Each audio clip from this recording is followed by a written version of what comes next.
Gentleman yields. I now recognize Ms. Lee. Thank you, Mr. Chairman, and I appreciate you holding this important hearing. In my home state of Florida, human trafficking is a problem that we are working very hard to combat. And to stop the exploitation and trafficking of children, it is very important. We need the federal government to partner with us and eliminate policies that are making children more vulnerable.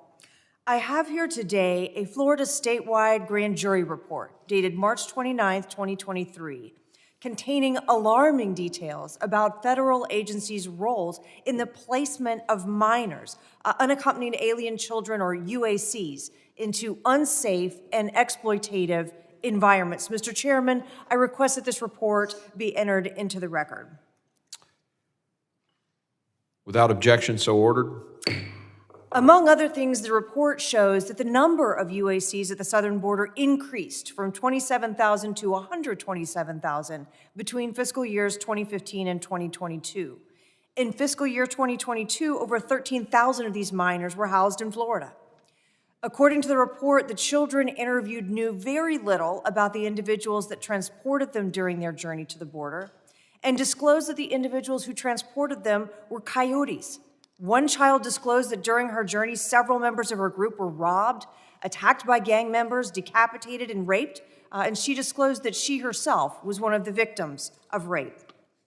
The Florida grand jury report also found that roughly 40% of those initially categorized as UACs were age 17 or above, and included reference to the case of a 24-year-old murderer who made his way through the UAC system in order to ultimately murder his Florida sponsor. The killer's mother reported that he had entered the U.S. fraudulently because right there at the shelter, they helped me.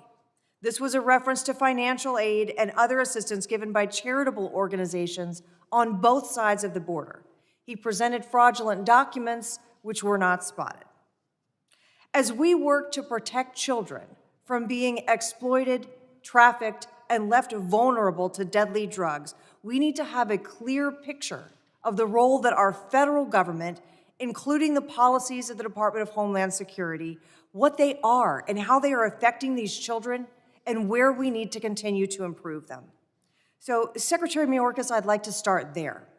When Border Patrol agents encounter an unaccompanied child, does DHS cross-reference the UC portal to determine any simple details, such as, has this child been through our system and been processed before?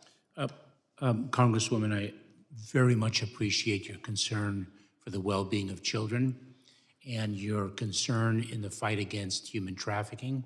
It is precisely why, for the first time in the department's history, we have created a sixth mission set in our quadrennial Homeland Security Review, and that is the fight against human trafficking.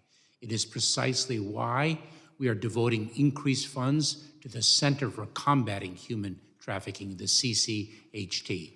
Just so that you understand, if I may, our role when we receive an unaccompanied child at the border, when we encounter an unaccompanied child.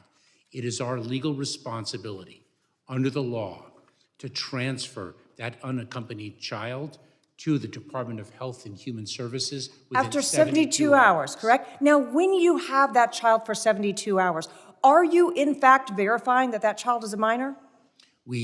Of course, we seek to verify the age of that child, the identity of that child, before we transfer that child to the Department of Health and Human Services. And do you cross-reference the portal to make a determination of whether or not that child has actually been put into our system, whether that child has been processed through your system before?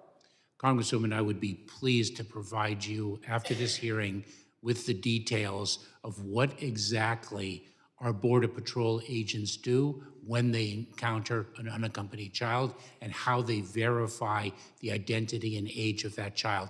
I'd be very pleased to provide you with that information. And I must say that our Border Patrol agents do extraordinary work in the most difficult of circumstances for caring for those children. Do those agents who are on that front line at their first point of contact for their children have any specialized training in trauma-informed care or verification of legal documents such that there's any quality control on ensuring that they know what they're seeing and they understand how to speak to these children?